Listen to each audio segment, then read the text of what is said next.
बच्चों को पहचानते हैं पापा। बीमारी से जूझते हुए सालों हो गए राघव जी को। आखिरी जिंदगी के जंग हार गए और हमेशा के लिए अपनों को छोड़कर चले गए। हमेशा पत्नी से कहते थे कि देखना पारो, मेरे जाने के बाद ही ये सब बच्चे जायदाद का बंटवारा करेंगे। और पारो जी हंसकर कहती, आप भी ना कुछ ज्यादा ही सोचते हैं। हमारे बच्चे ऐसे नहीं हैं।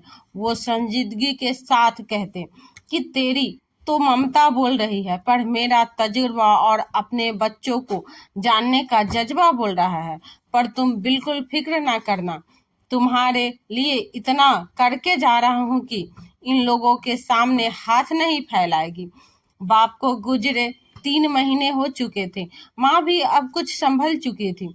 तीनों बेटे एक दूसरे से कहते कि माँ से बंटवारा मांग लेना चाहिए, पता नहीं ये भी कब पापा के गम में चली जाए।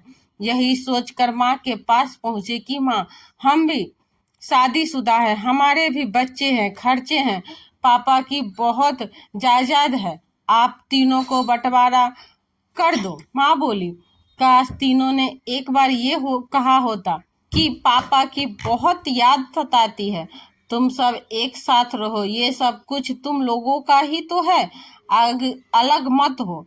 नहीं, हमें अपने अलग ही चाहिए होंगे। तीनों परिवार यहाँ नहीं रहेंगे। लड़ाई झगड़ा कोई फायदा नहीं है इसमें। माँ बोली, सोचा नहीं था बंटवारा मांगोगे और इतनी जल्दी, ये तो कभी नहीं सोचा था।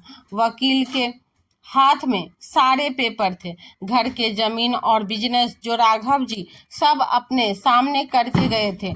उन्हें पता था नहीं था ये तीनों मेरे जाने के बाद मेरे पारो का हाल बुरा कर देंगे। एक फाइल वकील ने निकाली और पारो जी के हाथ में पकड़ा कर कहा कि भाभी जी, ये आपके नाम है, जो मेरा दोस्त करके गया है, मेरा पुराना घर। जी भाभी जी, जहाँ से आप लोगों ने अपनी जिंदगी की शुरुआत की थी। वकील तो चले गए और तीनों बच्चे पापा के इस फैसले पर उन्हें बुरा भला बोलने लगे, पर वो पुराना जरूर था, पर बहुत बड़ा था। आज उसकी कीमत 1 करोड़ रुपए थी। इतना सब कुछ मिल गया तुम्हें और फिर भी तुम्हारा मन नहीं भरा। मैं अपने पुराने घर जा रही हूँ। वो मेरा खुद का घर है, जहाँ मुझे रोज जिल्लत नहीं सहनी पड़ेगी। पूरे हक से रहूंगी और उस घर के किसी कोने में मेरे पति की कोई बुराई नहीं होगी।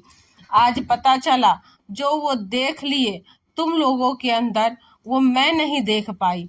माँ थी, ममता लुटा रही। जाते जाते माँ ने कहा, बेटो, एक नसीहत जरूर दूंगी कि जिंदगी में बहुत पैसा बनाना और मेहनत जमीने, ताकि कल को जब अपने बच्चों के नाम करो तो तुमसे खुश रहे।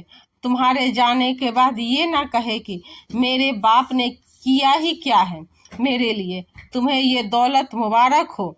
तो दोस्तों, आपको ये कहानी कैसी लगी कमेंट करके जरूर बताएं। चैनल पर नए हैं तो चैनल को सब्सक्राइब करना ना भूले। धन्यवाद।